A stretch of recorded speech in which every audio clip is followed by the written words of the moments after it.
Emotional and social intelligence. Right, emotional and social intelligence, Yep. which I think, I'm sure you guys will all find fascinating and very relevant to your personal as well as professional lives. As Agnes mentioned, the two of you together founded Intentional Insights, and if you wish to kind of elaborate on what that is, feel free to do that. Sure. And then he is also an assistant professor, correct, at Ohio State University. So we're so pleased to have him with us tonight. Thank you so much. All right. Thank you for inviting me here. I really appreciate it. And thank you all for coming. I think you made the good decision. All right. I'm glad that we're a small, intimate group. I don't have to use the mic, so that's always good. So I want to start the presentation with talking about decision making. We're going to be talking about helping clients avoid disaster. But before we talk about clients, I want to talk about ourselves and something that's different from work. Just want to talk a little bit about driving. Now, how many of you consider yourself below average drivers, like 45% category, 45% and below? Raise your hand.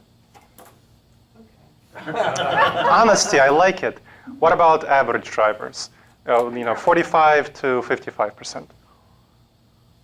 And okay, cool. So we have about half of the people here. We have 2 people who consider themselves below average. We have 3 or 4 people who consider themselves above average, and we have about 6 people who are in the 55% category and above. Their perception. That's great. Well, how many people in the United States do you think consider themselves above average drivers? Just raise your hand, call out. Everyone's above average. I think I read it's like 80% or something ridiculous like that. Something like 93%, actually. Really? Yes, 93% of Americans. So you guys are better than most. You guys are better than most. 93% of Americans consider themselves above average. And Americans are actually worse at this than people in other countries. Now, in Sweden, about 69% of people consider themselves above average. Still bad, but not nearly as bad as the United States. So, and how many people do you think, when they say, I'm 99% confident on this, how many times, what's the percentage that they're actually, of times that they're actually correct? 2%. Ooh, that's pessimistic. Confident? If you say, I'm 99% sure. Of anything. 50-50. 80% of times they're right. So 1 out of 5 times, 4 out of 5 times they're right.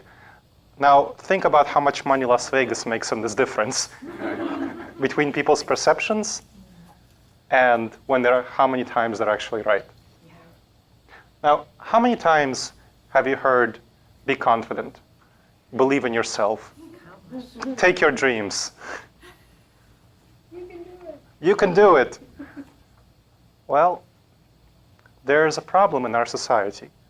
There's a problem in our brains. It's called overconfidence bias. And this is one of the many, many biases, cognitive biases, thinking errors that our mind suffers from. So overconfidence bias has been shown to really undermine our decisions in all areas of life. We tend to be way too confident for our own good. Like I said, the average person, when she or he says they're 99% confident, they're actually 80% confident. So it's a really bad ratio. People tend to be really overconfident, and this is highly problematic. I'll give you an example in a way it may not seem intuitive. So I was doing some consulting for a mid-sized nonprofit here in Columbus. And as part of that, I was doing some executive coaching for the head of the nonprofit, the executive director. Now, the executive director, he was having a lot of anxiety because the board was really pressing on him and pushing him and trying to get him. They were trying to get him to do stuff, fundraising, and they were being really mean about it, like really nasty, treating him harshly. And he was getting burned out, and he was like feeling really anxious. And I told him, hey, you really need to go to the board. You need to talk to them about this. This is not good for you. This is not good for the organization. And he wouldn't. He just wouldn't. He said, no. If the board hear about me, they'll perceive me as weak, and they'll fire me. they'll fire me on the spot. That's what he was telling me. And I was like, no, they wouldn't. What kind of a board would do that? Come on. So I was giving him executive coaching. Eventually, he went to the board. And the board were very supportive. They're like, what? We didn't know our words were causing you to feel this way. We're sorry.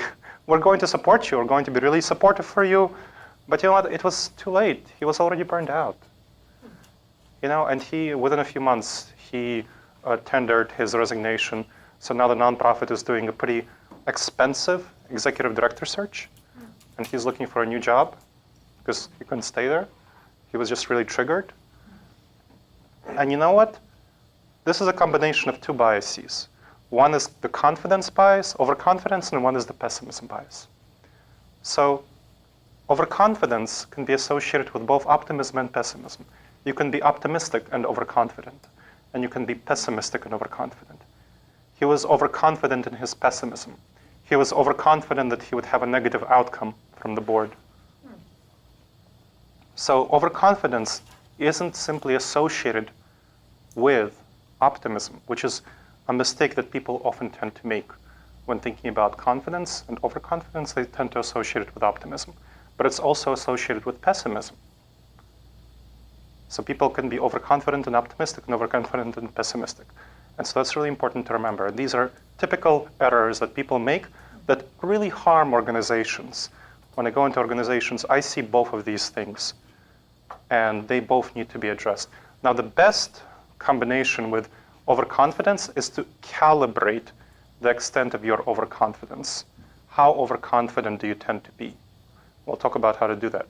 But basically, for just right now, briefly, what you want to do is figure out how overconfident, if you tend to always be consistently late for a meeting by 10 minutes, that should give you some data on how confident you tend to be in your speed of your arrival on time to a meeting. And that should give you an ability to correct for that. Yes, exactly. So that's a way of correcting it. So this is just a very brief kind of intuitive correction. But that's overconfidence, pessimism, and optimism. Now, I want to share a story that has to do with the other aspect of overconfidence. That's a little bit about me. So, where are you from? Now, that's a question.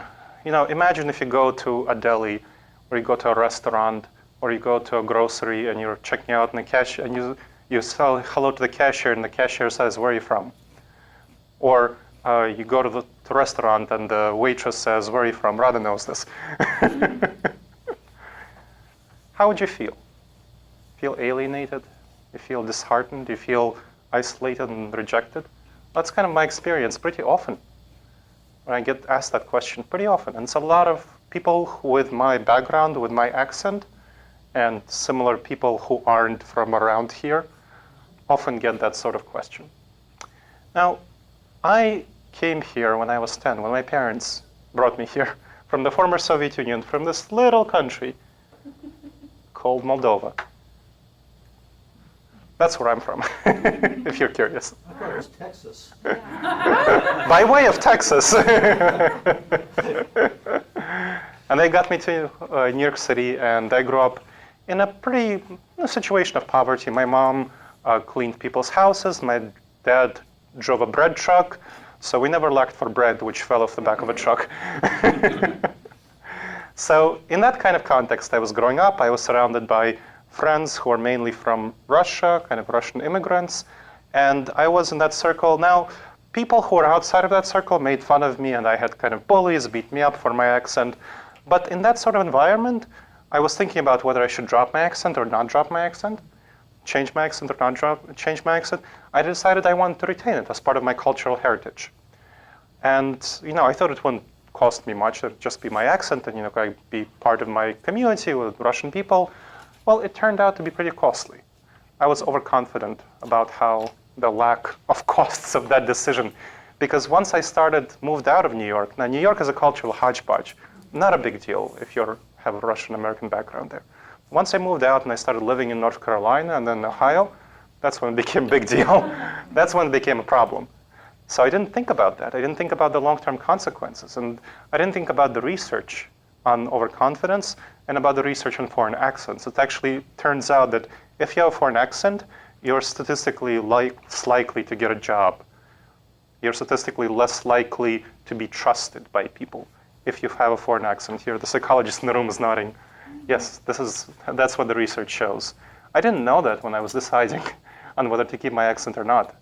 So I was really overconfident, and I made the bad decision, one which I'm still paying for, that people trust me less and people are less likely to work with me, collaborate with me, just because of the accent. That's all. Now, the only silver lining is that I'm a public figure. I go on radio shows and TV and podcasts, and there's a distinction that's given by my accent. So at least I have a silver lining. Most people in organizations where you do consulting aren't going to have that benefit. So you need to keep that in mind about what people tend to be overconfident about and what kind of decisions they tend to make, not thinking about their long-term ramifications.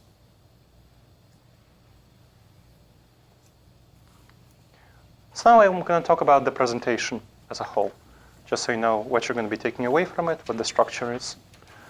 First, I'll talk about what I hope you'll take away from the presentation.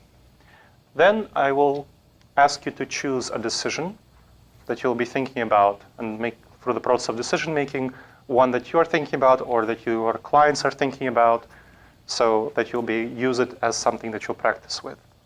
Then we'll talk about avoiding disastrous decisions. I'll do the presentation, some Q&A.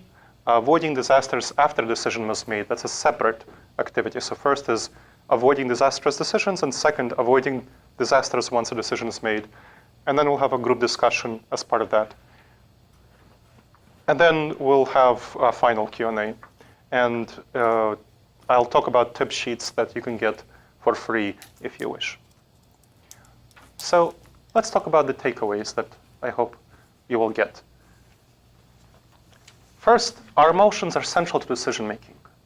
Decision-making is typically seen as something of a cold, rational field. It's really not. Research shows that our emotions are fundamentally important in decision-making, and we should really consider them and be aware of our emotions. We should be emotionally intelligent about ourselves and how we feel and why we feel this way to make the right decisions. And we should also be aware of how and when our emotions may steer us awry. That's crucial to remember. We must master our own problematic mental patterns, and that's cognitive biases. We need to be aware of our own cognitive biases. How overconfident are we? How good of a driver are we, really? How likely are we when we say we're 99% sure that the thing is going to happen? Or if we're 80% sure, what is the actual probability? So these are things that we need to think about. And finally, effective decision-making tools combine intuitive and analytical thinking modes. So not simply analytical, as I said, not simply cold and rational, but also intuitive, kind of considering both and combining them in a holistic, synergistic whole. Now, this is not going to be a lecture simply by a professor. I'm a practitioner of this stuff. I go and I do consulting for companies, for nonprofits, and so rather than just say that, I want my clients to talk for me. So here's a testimonial I had from a presentation from Teresa Trost, who is an executive director of Community of Mid-Shares in Mid-Ohio, after a presentation much like this one. I will never approach decision-making the same way again. You gave me some wonderful insights on cognitive biases and how they influence our decisions. I plan to use your pre-mortem process with my team and our board, and we'll talk about the pre-mortem process in the later part of the presentation. And this is a consulting testimonial from someone some of you may know. So Mark Madsen, VP of Human Resources at EWI, he's prominent in the local area here. So talked about how I helped him motivate scientific people who work at EWI to sell themselves, to engage in that field. Now, let's talk about another cognitive bias, empathy gap. Now, empathy gap refers to us underestimating the intensity of feelings among other people. We underestimate the intensity of their feelings and the significance of their feelings to them, and we tend to assume that other people feel the same way that we do. And there's a kind of projection going on, but it's really about underestimating how important other people's feelings are to them. And I'll talk about the example that I had with EWI as what went on here. So EWI had trouble motivating its scientific personnel to sell themselves. EWI has about 200 staff, about 150 of them are engineers, hard science engineers, people who do welding, stuff like that.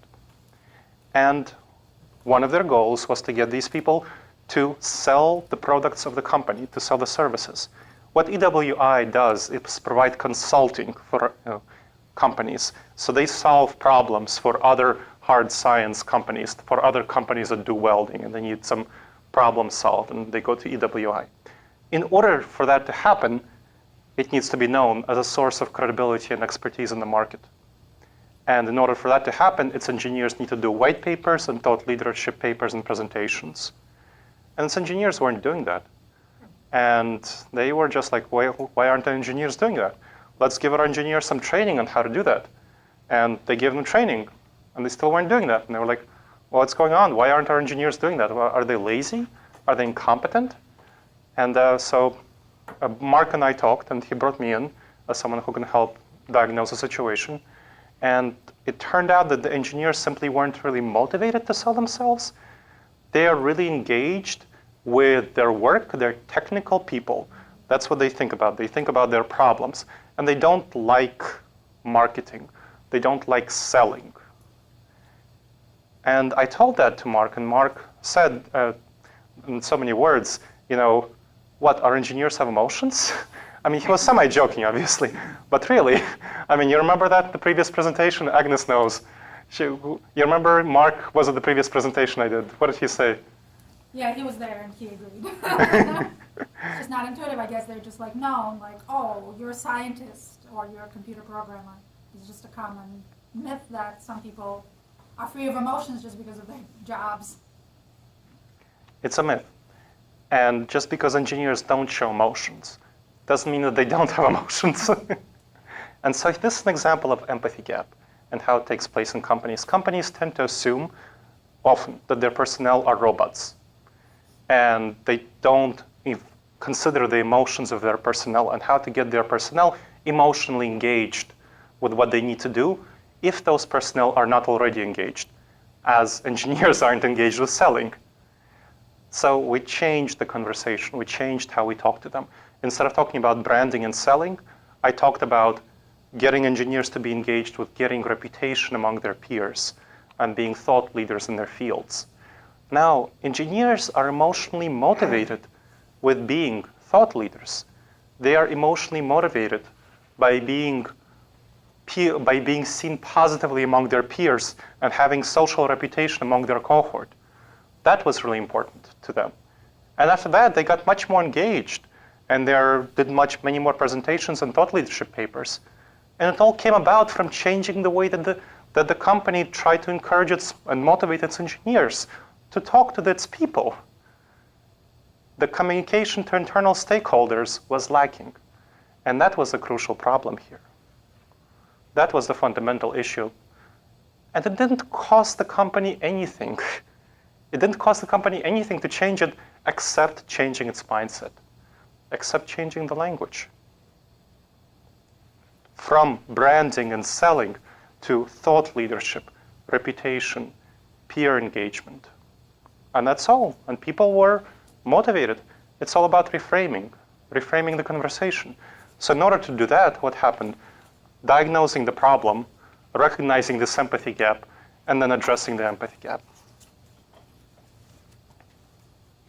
Now, there's an easy way to address empathy gap in general, and I'm going to practice an exercise right now here with all of you that I often help companies in which I do consulting to engage with. If I see that there's an empathy gap, I use this exercise to build up their empathy and compassion with each other. Now, empathy refers to understanding of other people's emotions. Compassion refers to caring about other people's emotions. So just to make sure that we're using the right terms. And this is an exercise that I'm gonna offer you the opportunity to engage in this exercise. You don't have to do it as in all sorts of activities. Now, This is an exercise that I have some trouble with when I do presentations in the South here and in the UK because of formal norms of formality. So I anticipate there will not be as many problems here. I don't find too many problems in Columbus. So what I would like you to do is turn to the person next to you, whoever that person happens to be. Hold that person's hands. Look into their eyes.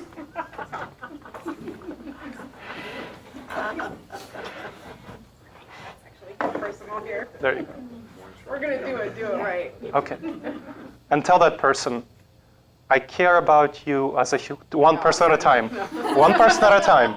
And then change 3 times. I care about you as a human being. And I care about everything do you want to join, Agnes? Do you want to? Yes. Yes. So let's make sure there's 2. Yes. So say, I care about you as a human being, and I wish the best to all of you and your loved ones. Just say that 3 times, and then change. The other person says the same thing. Okay, so one person says it 3 times. Yep.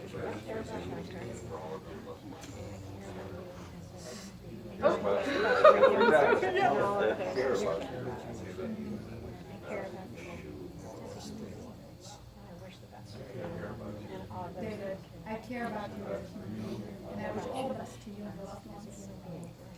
I care about you as a human being, and I wish all the best to you. I wish and care for you and all of your loved ones. I care about you. I really care about you.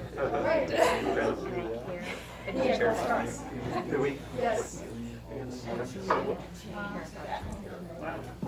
Sean Russ, you should bring Gold Stars to the lodge. I'm telling you. I keep telling my therapist the same thing. Oh, it's hard not to care. The virtual stuff. The virtual stuff. Are we recorded for eternity? We're gonna. That's a big So I'd like to hear about your experiences with this exercise. I'm sorry. I'd like to hear about your experiences. I noticed how the first sentence was kind of like a trial sentence, like just saying it, but it seemed to deepen every single time that I did it. The next time that there was kind of a resonance that occurred. So the message kind of became more powerful as it went forward. Great. kind of along those lines. I almost felt like we relaxed more into each other, right? The more we said it, and you just really felt each other as a human. I noticed that I slowed my pace of speaking because I wanted it to be meaningful to him. And sometimes I have a rapid delivery that isn't as caring, I guess. Yeah, that's great. I always experience you caring, Judy.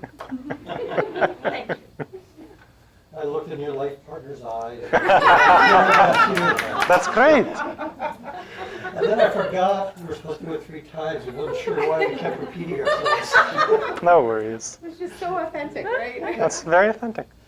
Anybody else care to Well, share? the first time you say it, you're just kind of like throwing it out there. You're not comfortable with it. You're really not sure what you're saying. But by the time you said it the 3rd time, you actually felt and meant the words that you were saying. Yeah. Now imagine if every meeting in every company that you engaged with started with this 2-minute exercise. 2 minutes. How much better would that meeting go? How much better would it go if this 2-minute exercise was the start of every meeting at every company, especially around contentious issues? I'm trying to get an image of the people I work with. Yeah. So you don't need to do the hand holding if that would be uncomfortable in your company. You can just look into each other's eyes and say that. And if there are some, gender norms or kind of, sexual harassment stuff, it depends on the company, it depends on the context. But I try to introduce this, and some companies, like I said, in the UK and in the US South have more problems with this sort of exercise. And generally, I don't tend to find too many problems here in the Columbus area, along the coasts. But your mileage may vary. It depends on the company, it depends on the culture. But yes, you can just do the eyes. But I tend to recommend the hands, and this is why. The more senses you get engaged, according to the research, the more impact you have. So here you get a number of senses engaged when you do the hands. You get kinetic learning. You get, touch, which is one aspect, and then you get different aspects of learning engaged. You'd get kinetic learning engaged if you do touching. If you do sight, that's obviously visual learning, and also the sense of sight. And auditory, you hear, and textual, you say. So different sorts of learning. You get, yes? It felt a little rote to me. Mm-hmm. And I love Peggy, Mm-hmm. but the sound of my voice repetitive, it wasn't my voice, it was Mhm. your words. Mm-hmm. Do you get that reaction? Only with people who are very cold-hearted. It's like he knows you. So I'm gonna comment on that because, I'd rather say my words. Yeah. so, When I, to her eyes, I want to say my words. that's scary, Peggy, you might want to move at this point. No, but I love what you said because I think I changed mine just slightly to make it fit like me and it worked well. Yeah. Because otherwise it became, so it was just a great way to get it Sure. started. Yeah, So it- absolutely agree. But seriously, it does. It's something that sometimes it helps people to put it in their words. Sometimes it causes them to feel uncomfortable. So I always have to calibrate this exercise. So if I have worked with a group for a while, I ask them to put it in their words. But if I'm just working with a group for the first time, if I feel that a group is not ready in terms of formality, I don't ask them to hold their hands. So I have to choose each time what I do with a group. I felt that this group was ready to hold hands, but some groups I would not ask them to hold hands. So it really does depend. There you go. Yes, sir. It seems possible to derive similar benefits unilaterally. That is, I could be sitting at my desk, and if I observe a coworker pass by, Mm-hmm. I can mindfully take a moment Mm-hmm. and say, may that person be happy and be well. Mm-hmm. Yes. So there is a next. Oh, go ahead. Yeah, so that mindfulness meditation, Mm-hmm. and perhaps in a business meeting, that might be a beginning point, is we just take a minute just to think Mm-hmm. these thoughts. But I practice this Excellent. at work and have shared it with others, and it is that simple, Mhm. of simply turning the attention, turning the heart, and just wishing another person well. I'm glad you brought that up. That's known as the loving kindness meditation it's a in Zen Zen Buddhism. Yes, and it's something that I also make a decision about whether to bring up or not, depending kind of on the group and how I feel about the group. You can leave the Zen part out of it. Right. You don't Yes. need Zen. Um, Do that. Yeah. So it's something that I found that most companies tend to be resistant to this sort of thing that is not feel spiritual. You have to really sell them on the meditation part of it.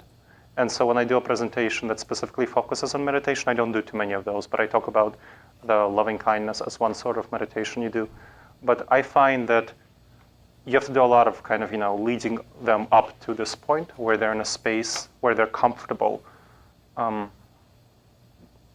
In other words, that's an advanced skill. So what you're talking about, kind of, turning your mind and telling others loving kindness, that's an advanced skill that you have to build up your skill at other things. Whereas this exercise, the one that I just did, is super simple to implement and is very powerful, very effective. And it's effective. Go ahead. Oh, no, please. Yeah, so it's effective because because it engages a lot of your senses and a lot of learning styles, which are really powerful things in order to get people engaged and get them to be empathetic and compassionate toward each other. It really helps avoid disasters, which is kind of one of the points that we're talking about, through improving company culture. A toxic company culture.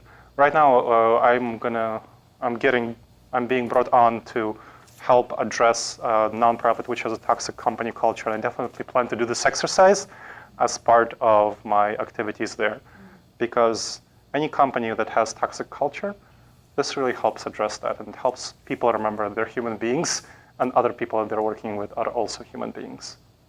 When you introduce it, is it early on in the process, like Yeah. you did with us tonight? Yes. Yep. I introduce it early on before I do activities that are likely to result in tensions. Well, I was going to say, I love it because to me it comes down to, you say intentional insight, right? It's your intention. Mm-hmm. So it almost like helps you let go of what you came in with Mm-hmm. and helps you connect on a very basic level. Oftentimes in conflict, people want the same thing, they're just coming from a very different perspective, or they're fearful, or something Yeah. else is going on, and this really helps level set. I'm not saying it cures everything, but it just takes that edge off. Yes. And people could just really just be themselves, be human together, Mm-hmm. versus coming into fight, you know what I mean? Or Yeah. with their own idea of what should happen. Yes, So- and this relates to the very basic idea of emotions, Yeah. that emotions are much more important than we intuitively give them credit for. This empathy gap. We forget the strength of feelings in other people, we forget the strength of feelings in ourselves, and this exercise takes us to a better place emotionally and helps us make better decisions in business contexts. I think on some level, whether it's subconscious or conscious, like with Eric, I think people are feeling good feelings about other folks, but it was wonderful to have the permission to be directly, to directly be able to communicate that to someone. It was just very nice. Even when it's really difficult, right? Hey, I'm telling you, from my experience, even people who are somewhat hostile to each other, who have different goals and conflicts in meetings, that brings them closer together and helps them kind of like, well, after you tell each other that you care about them as a human being and you care about their loved ones, right? Like, Well, I like that. What happens if they really don't? I mean, I've been in a lot of companies where executives, they hate each other. Mhm. VP of marketing, sales, et cetera. right, so this helps change the atmosphere in a room, and it helps shift this atmosphere. So even if, they kind of leave behind a little bit of the hate, and they come into a better place to connect with each other, if they say that we're all human beings, even if we hate each other, we share much more in common than we disagree on. I mean, if we are super bitter rivals, I mean, I have not worked in that sort of atmosphere. If they're like really, really, really hate each other and can't stand each other's guts, but they're not likely to be in a meeting together if they're like that bad. So, I hear you. I think I just described every C-suite I've been in. There you go. Was there a question? Oh yeah, I like the shifting of positioning rather than kind of a me versus the other person for potential conflict. Because it's kind of both of us versus a common conflict. So there's kind of a shifting vectors and kind of teaming up when you do an exercise like this. But Yeah. I can also see that empathic miss, that people aren't ready to do that kind of activity. That could be really difficult. That may feel superficial and may not address some of the core causes. I mean, it's not going to address the core causes, but a bandage is better than nothing. A bandage and a wound is better than no bandage, right? So it still helps the meeting flow better. That's what I find. And it helps the meeting flow better. We also tend to think of ourselves as really rational. So this is who we tend to think we are. We think we are this head, the brain. Whereas what we really are is this. We are a little gray mind guy on a beautiful, colorful elephant of emotions. That's what the research shows. Most of our decision making is shaped by our emotions, by how we feel. And the research describes this as system 1, the elephant system, or the autopilot system. So the autopilot is what I'll use. And system 2, which is the intentional system. Now, the autopilot system, that's, if anyone wants to read about this, a really good book is Daniel Kahneman, Thinking Fast and Slow. And this system, the autopilot system, is subconscious, automatic, it's habitual. It's our instincts, it's our gut reactions, it's our intuitions. It's how we feel, it's what we react, it's what we want to do. And so when we did the empathetic thing, we were speaking the language of the autopilot system. We're speaking to each other's emotions. We're getting each other on the same emotional wavelength, which helps people make much better decisions and work together in teams, builds up trust. The other system, system 2, is the intentional system. Now, the intentional system is more conscious, mindful, attention. It's the mathematical system, it's the logical system. It plans things, it goes ahead. It can catch when our emotions lead us astray, for example, with overconfidence, optimism and pessimism bias, and empathy gap, and correct those. But it's much weaker. It reacts much slower. So the autopilot system reacts in milliseconds. It's a system that evolved in the savannah to take us out of the way of a saber-toothed tiger. So it's the fight or flight response. So we survived because our ancestors had that system and it worked really well. But it's not the system that we need to survive in this modern world. We need the intentional system. And this system actually arose, what the current research shows, when we started living in tribes. Because, when you're getting constructive criticism from your boss, the autopilot response is to kind of, just shut your ears and say, la, la, la, I can't hear you. That's the defensive response, the flight response. Or the fight response is to yell back at your boss and say, no, you're wrong. That's completely not me. That's the aggressive response. The intentional response is to say, okay, let me take some notes on this and incorporate this into my performance next year. Before my next performance. Now, how hard is that to take constructive feedback well? That's a trained response. That's not our automatic response. So that's an example of the intentional system at work. And you can feel how difficult it is to deal with constructive feedback. That's when you're using your intentional system. So we're speaking, that exercise, that was speaking to each other's autopilots. That wasn't on a very intentional level. And it's very important to get our autopilot system in alignment with our intentional system to make good decisions. So it's the intuitive, analytical combining together. There was a question. With empathy being understanding, I think of understanding as head and somewhat conscious and mindful. So I guess I don't fully understand why empathy isn't also considered on the intentional. Empathy can be intentional. It depends on how it works for you. So some people come to empathy from an intellectual perspective. Yeah. Some people, when they see someone crying, they go like, oh no, I must help you. That's empathy, that you understand how that person feels intuitively and you want to help, compassion. That can be very intuitive, and that's the emotional system, that's the autopilot. Now, somebody can also go and see, that person's crying. Should I do something? Maybe that person wants to be left alone. Maybe I shouldn't go and bother and disturb that person, even though I'm pulled to help that person. That person may be, they just may need time alone or something like that. They may intellectualize it, and they may come to that place from a perspective of thinking about the situation and trying to figure out how that person feels. So basically empathy can be in both systems. That helps. When I think of when I'm intentionally empathic, I'm listening for emotions. I'm mindful that there's emotions in the situation, and I'm listening for what those are, and I want to see if I can reflect what those emotions are. So I feel like in my case, it falls more on the intentional side. That's totally understandable. And there are definitely people who are like that. I'm more like that also. I tend to be more analytical in my thinking, and it doesn't come the empathy doesn't come intuitively to me. There are other people who are much more warm. People who are like you and I are usually described as cold. Doesn't mean cold is bad. It just means that it comes from an intellectual perspective and kind of having to think about it. And other people are much more like, oh, I must dive into the situation and address the problem that someone is experiencing. They're much more intuitively want to help and address the problem. And they can immediately sense the emotions that other people are experiencing. Sometimes to their detriment. I know a lot of people who are excessively empathetic and who feel other people's emotions in the room. I think Rada is probably one of those people. So being able to feel, if anyone in the room has a certain level of discomfort, it makes a person who's empathetic really uncomfortable that person has discomfort. I don't know if that resonates with your experience in any way. Yeah. So, I don't have that. I'm like, oh, that person's uncomfortable. Oh, well. So, is it within my goal set to make that person comfortable? No, then okay.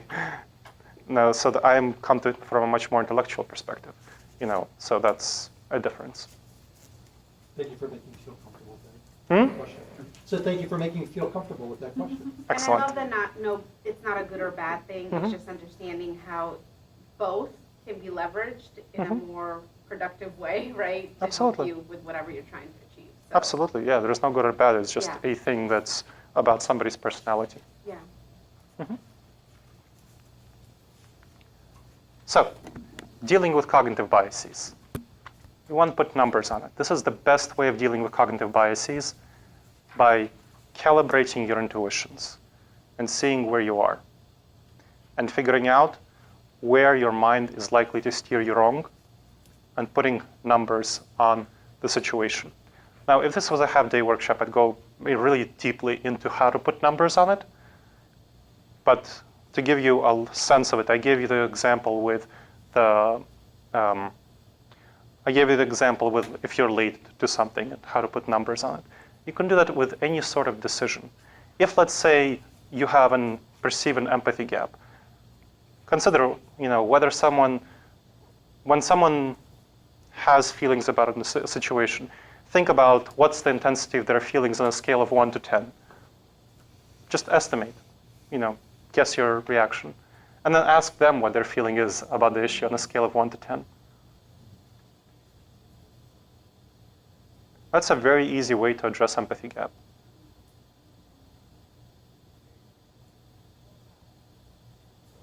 If you think a situation is likely to turn out well, estimate how likely you think it is going to be turned out well, and then see whether you're right or wrong. Or if it's going to turn out badly, see how likely it is to turn out badly, estimate, put your probability of it turning out badly, and then see if it does turn out badly. Over time, that will help you calibrate for the bias of whether it's optimism or pessimism and the overconfidence aspects of it. So all of these things, a lot of these biases, and there are lots more. So I encourage you to go on the Wikipedia list of cognitive biases and check that out. That has a list of over 100 biases. I don't always recommend Wikipedia as a professor, but in this case, there are good people working on this specific article on Wikipedia who are working on it thoroughly. So there's a list of over 100 biases. And most of them can be addressed through this sort of numerical calculation and calibration. You put numbers on your current experience, on your estimates, and then if it's about the other person, ask them what their experience is. If it's about you and your predictions about a situation, see how it turns out. And that way you can calibrate yourself over time. Now, this is not something I will go into, but there's a web app that was created based on my work on putting numbers on significant decisions. Again, if this was a longer presentation, I would go into it. But I don't have time for it for this presentation. But I gave it to you specifically on your handouts so that you can check it out. And one of the tip sheets that you can get is specifically informed by this web app. So it's meant to go together with this web app. All right. Now, I also want to talk about, once you make a decision, how do you prevent a disaster? How do you prevent failure in a project? We, unfortunately, in our companies, in our consulting with our clients, we don't often think about prevention of disasters. There's a lot of glory in crisis management. When a leader comes in and she's a turnaround leader and she comes into a corporation and she saves it, that's great. Get a lot of glory, get a lot of heroism. But what about the leader who prevented the crisis in the first place? What about that leader? How much glory does that person get? Nothing. Not really. And it's very unfortunate, but that's the way our society remunerates its leaders. It's a big problem. Now, we want to actually help our clients avoid disaster, not save them from disaster in the middle of disasters. I'm not a crisis manager. I'm a crisis preventer. I help people avoid the disasters. An ounce of prevention is worth many, many pounds of cure, as Ben Franklin said. Yes? Gleb, a word that you haven't really defined for me and that I'm struggling with a little bit is the word disaster. Mm-hmm. Any sort of bad situation that you don't want to have. I reserve that for really, really big and bad things. Right? Okay. But you had mentioned earlier the power of vocabulary and words and so on. Yeah. So Go my ahead. business experience, my everyday, it's not the disasters that I'm trying to prevent. It's really many, many, many, many much smaller things. It's the little hurts and insults and digs and slight misunderstandings, that those are the things that, to me, in my experience, are much more in everyday life. I've experienced, thank God, very few disasters. Even when very bad things have happened in the workplace, such as running a call center, for example, I did one time, and the switch goes down. That's about the worst situation. No calls are coming in, agents are on the phone, but yet we're still paying them. Customers are trying to get a call through, and they can't reach anyone. And yet, that was just a thing that needed to be fixed. No one called it a disaster. Sure, but you know, how many people are going to get to come to a presentation called Avoid Misunderstandings? But seriously, I understand what you mean. And disasters... I am serious. Yes, so I understand that. So I'm much more comfortable with saying everyday disasters, you know, and saying being late to a meeting for me is an everyday disaster. So I'm much more comfortable with this term. I understand that some people may not be. So this is just a matter of terminology, and, you know, some people when you say few mean 3, and some people when you say few mean 15. So this is kind of one of those vague terms that I'm comfortable using because of the emotional resonance. I think the emotional resonance here is important. For me, you know, being late is a small everyday disaster that I want to avoid, or something like that. Or insulting someone unintentionally in an email, someone becoming offended by something I said. So like you said then, the definition for these purposes really is avoiding something that you don't want to happen. Yeah, so, exactly. Okay. Making a decision that doesn't help you reach your goals, making a bad decision. I guess I felt the same way Yeah. when I felt like disaster, because that's kind of my background. Mm-hmm. And I thought, when I thought of preventing disasters though, is that most disasters happen because of the small things. Like the BP, I don't know if you've ever studied BP, but if you went back and looked at all the notes on that, it was, you know, the guy who worked a 16-hour shift, it was the valve that was checked and noted that it was wrong. It was, you know, there were multiple things that weren't disasters, but they were these small events that kept taking place that no one was listening or reacting to. Yeah. And all of those things led to disaster. So had someone taken the time to take care of those little things, the sleight of hand, the misunderstanding, the not paying attention to those small things, they would have prevented the disaster. Absolutely. That's how I interpreted that. Yeah, and when you think of, you know, all the little times that the executive director was caused to be anxious by the actions of the board, each of those little times, individually was not that much. Altogether, it ended up in a disaster for both the executive director and the nonprofit. And, you know, with EWI, it was leading to a disaster. I mean, they're still right now in a state of kind of restructuring, and they had to let a number of people go because while their sales are picking up because of the conference, you know, they didn't have the volume of sales they had before. That they would have had if they had talked to their engineers correctly in the first place. So this is an example of little things leading to bigger things. Yes? I'm sitting here, and my context is my prior life in the corporate world, doing 9 mergers and acquisitions. And at least half of those should never have been done. Yep. And those turned into disasters because Absolutely. people were making sometimes over-emotional decisions. Yep. Or greed, pride, you know, all those kinds of reasons. I totally agree.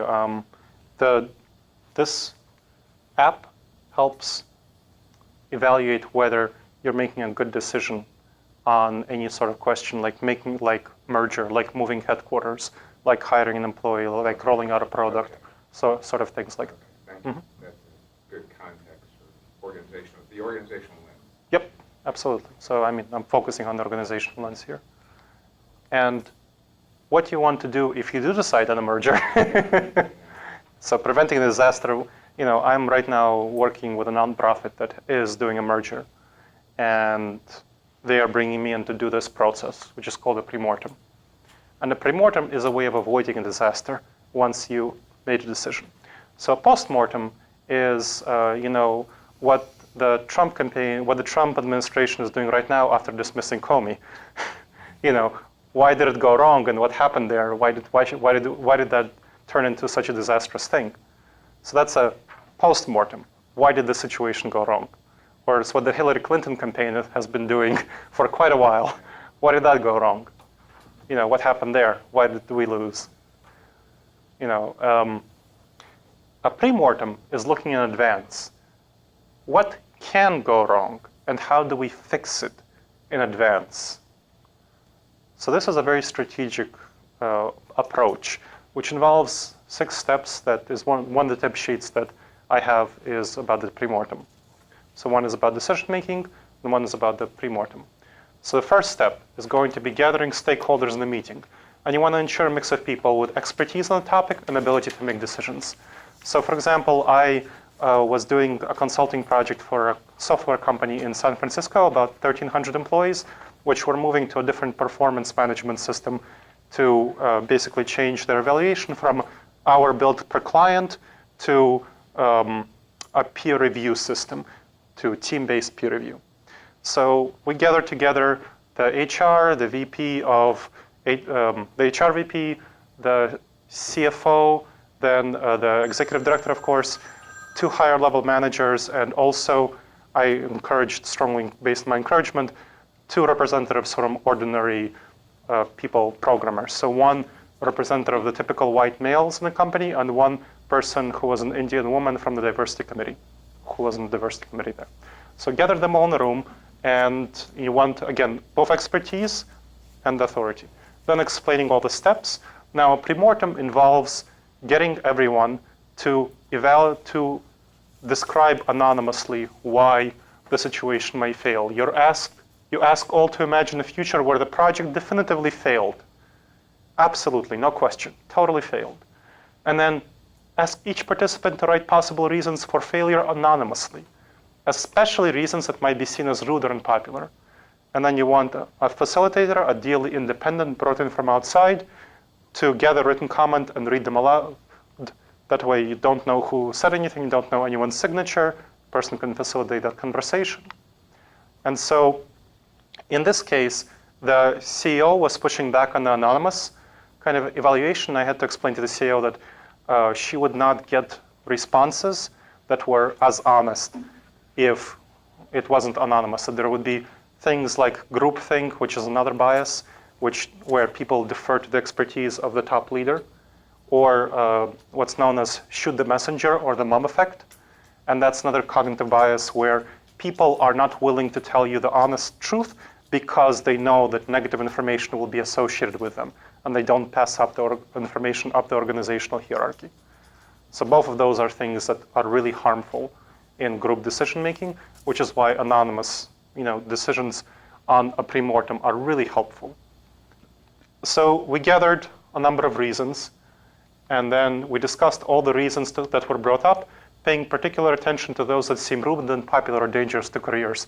In this case, there were 2 major ones that fell within that category. One was that the top level management didn't have enough support for this project, for this process, and so it would fail because of that. Another one was that it would fail because it would evaluate unfairly the people who were not the dominant white males in the company. So those were the 2 reasons that were brought up that were rude, unpopular, dangerous to careers. And then we evaluated the probabilities. So percentage probabilities for each one, again, anonymously by each person independently, and then averaged them out. So the first reason, the probability of failure because of that was around 40%. The second one was 60%. Then you talk about what to do with them. Decide on several failures that are most relevant, so in this case, those 2, and brainstorm ways of preventing these failures from occurring. And so in this case, the first was relatively straightforward. Because the people with authority were in the room, we made a decision that the project would take place at least 12 months after the project was implemented. That it wouldn't be, so the top level leadership support, they would give it at least 12 months until evaluating the outcome of this process, performance management change. The second was harder because it involved diversity issues and was touchy from an HR perspective. So we decided on a couple of things. First, we talked about highlighting this problematic issue to all teams prior to them doing their evaluations. kind of the potential for bias in the evaluation process with the diversity issues. And second, we gave the diversity committee a charge of evaluating whether minorities are getting systematically lower scores and then raising artificially the scores of minorities by the average of how much lower they're getting the scores. So those two areas those were addressing the minority diversity issue. And after 12 months, the project, they implemented everything. After 12 months, it went fine. There were some issues with diversity, and they averaged out the scores to raise them, but it led to a healthy conversation about diversity issues within the company. So that was actually had the silver lining of having that. And their productivity improved by about 23% as a result of that change.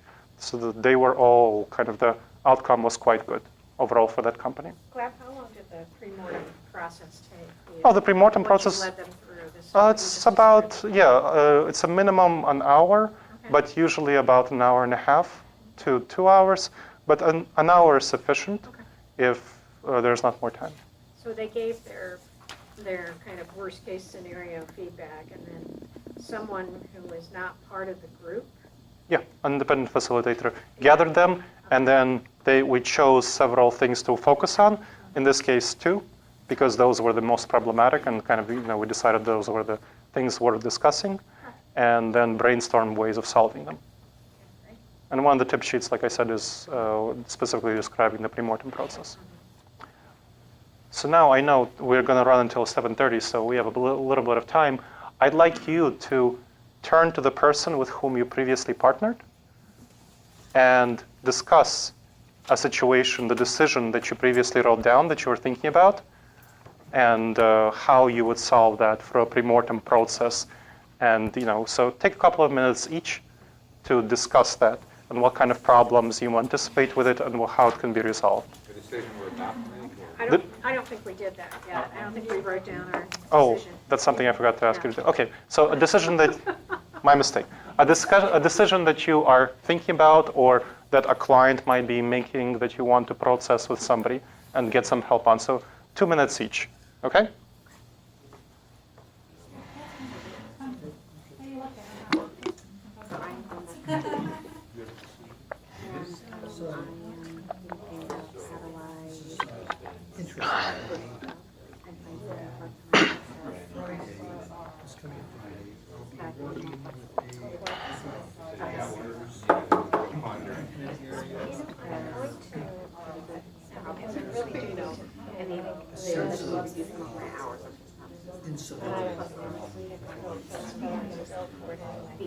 I'm going to be going around and seeing if anybody needs help. Just flag me down if you do. So this is a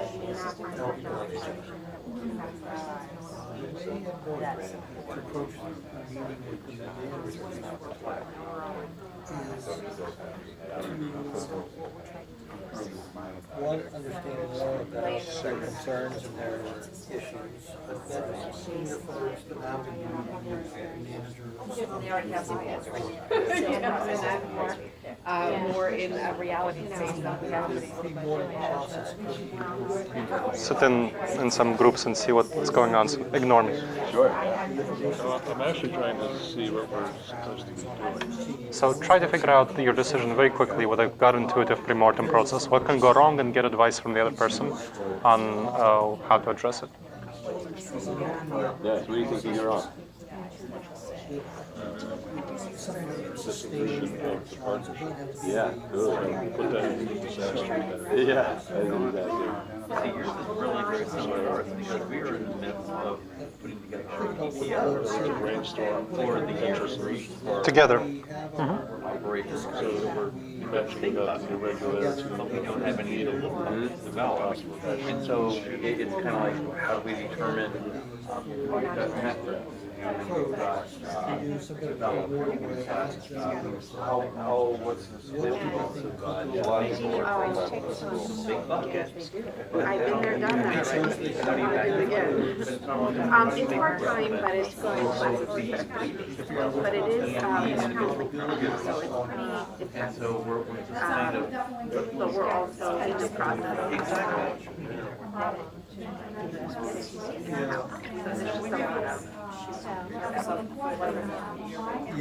Exactly. I just went through KPIs with You should finish up in 30 seconds and let the other person take a turn. So 30 seconds, let the other person take a turn. Let's imagine you did this. and we better get all agreed to it. I was looking back at it. I was talking with my boss.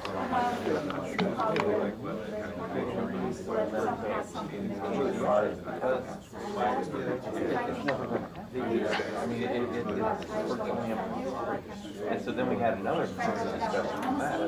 So now I've been challenged to go back to the. All right, you should really switch to the other person. So let the other person take a turn describing their problem and how to solve it. So that would be like a way, we decided.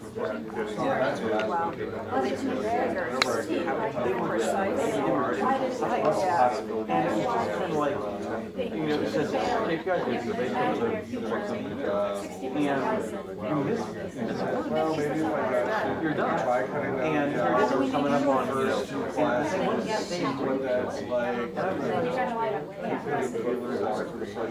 when we were talking through it,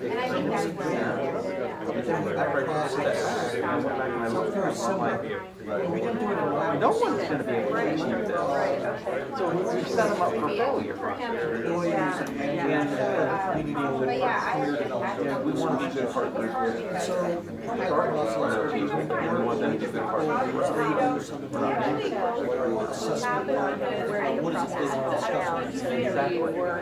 The question that I raised to the, as a group was, And so, we're re-looking at it. I don't know where we're going to land. That's one of my projects that I've been. All right, folks. All right, let's finish up. These are great conversations which you can continue after the presentation. You can exchange your contact information and continue that information. I like that. Yes. So exchange contact information with the other person and continue these conversations afterward. This is a good sign, actually. Well, I know it's a good sign. I don't mind. but I mean, I just. Folks, hey. All right, this is really good. I know that. This is a good sign. I like that. See, this is the promise of the premortem. Yeah, I agree, Richard. Yes, that's really important. Great sign. No, I'm really glad that you find these conversations really helpful, and this illustrates the power of the premortem process. I want to hear a little bit about. Huh? She owes me $10. It really helped. So what was your experience, if you want to share? Between what I was seeing on the screen and what we actually ended up doing. Okay. That's the whole big long. Yeah, that's the whole big. Yeah, I was just wanted. It was when you brought it up when you introduced the activity, so my focus went to there, and I was using that as initially as a source of guidance. It wasn't until you sort of became over and helped us out. So I don't know why I'm telling you that, but it happened. Okay. So That's good for me to know. I'll try to cut this part down I mean, to. you don't have to cut that down. That's beautiful, but it didn't connect with that to the exercise. Fair enough. So I finally got onto it, and I just Okay, good. I'll keep in mind to provide some more guidance in the future for that. But how did the exercise itself go? It's nice to have a reflecting pool because I'm kind of steeped in my own biases or my own experience, and so to hear some of my points of view reflected back to me, kind of gathered them, and then was able to provide some feedback. So it's nice to kind of get out of my head and hear a separate perspective Mhm. that's more neutral. Mhm. You nodded my head. I was gonna say, it wasn't really. I said move back here. Like You said to 20 move years back to ago. Ohio. Oh, there you go. It's a great idea to move from Hawaii. I think. Yes. Yeah. Anyone else wants to share? I like this process because sometimes when we think about what could go wrong, Mhm. I often see in meetings, oh, you're a naysayer, right? Mhm. And I could even see myself, because sometimes because of my expertise in something, and we had this experience with Julie, and I was like, oh my gosh, Julie, I hope I didn't offend you, because she was bringing this amazing idea, which I love, but my first reaction was like, oh my gosh, have we considered all of this? Which doesn't matter. I Mhm. wasn't saying that it wasn't going to work, right? Yeah. But this just really lets people get everything out. Yep. And then you can decide, okay, what's really valid, what's really not. So it's almost like a way to get your fears out, get the concerns out without feeling like you're shifting a conversation one way or another. So it's Yeah. a really, really cool way to just, what could go wrong? That's Yeah. the reality of life. Things can go wrong. Mhm. Sean Aker, what does he say? Instead of rose tinted glasses, rose colored glasses. Mhm. So it's like, how do we be positive within the reality? Yes. Right? So I think it's great. Yeah. So. Have you heard of or are you familiar with the Bono's thinking hats? Yes, I know. Because Yeah. that gives you that. Different It perspectives. gives you that, and you can, Yeah. you're intentionally saying, well, let's put on our black hats. And how would you approach it It that suddenly way? allows everybody to actually be supported in coming forward with. Absolutely. Well- And yeah, I love that. This exercise has a benefit of anonymity, which is really important, and I strongly encourage in a way that I know about that exercise, and that's definitely helpful, but the anonymity is really crucial in an organizational context where it will, To me, especially if you want to get at it quickly. yes, Mhm. yeah. So that's going to be really important, having anonymity to get people to actually tell you what they think and what will actually go wrong in a more direct fashion. Well, we discussed anonymity in our group as well, and I was thinking that another way to approach it, to get information out where we don't necessarily have to be anonymous, is to give people permission to say what could go wrong. I'm not saying you think it would, Mhm. but think about others, maybe empathically thinking about the full group and what could go wrong. So just make a list that way. I hear you. I have been in contexts where people said things in private notes that they wouldn't have said. Like, for example, there was a nonprofit trying to do a fundraiser, and the person who was leading the fundraising committee, it was a member-based nonprofit, and there were apparently The person from what they said of what could, Mhm. Yeah, it's really hard to we do. tend to attach still. Mhm. And actually that 6 hats thing, that makes it really easy too, kind of what you're saying, because then everybody thinks from that perspective. So then it makes it kind of even, right? It's not Mhm. just this person that said that could go wrong, right? We're Yeah. all thinking from an actual perspective. And especially if you have, the software programmer and the CEO in the room, you don't know who said the thing. So that's a big benefit. So I want to encourage all of you to invest in avoiding disasters. Whenever I do these presentations, I ask people to think about investing at least 1% of your resources in improving decision making, in avoiding disasters for improving decision making. You'll work from 35 to 40 hours a week. That's about over 150 hours a month. Take an hour and a half per month to improve your decision-making process. Take an hour and a half per month to avoid disasters.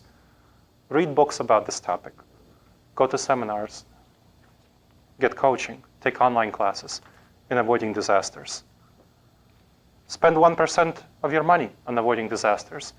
Let's say if you're making $775,000 a year, invest $750 in avoiding disasters. How much will that save you down the road? An ounce of prevention is worth many pounds of cure. And that 1% will come back to you many-fold, many-fold. I really appreciate you coming to this presentation, and I want you to take 2 minutes right now to fill out the evaluation sheets that were passed around. Thank you for coming, and You can get the PowerPoint here. If you want to get the 2 free tip sheets, please put down on your evaluation sheet on the back.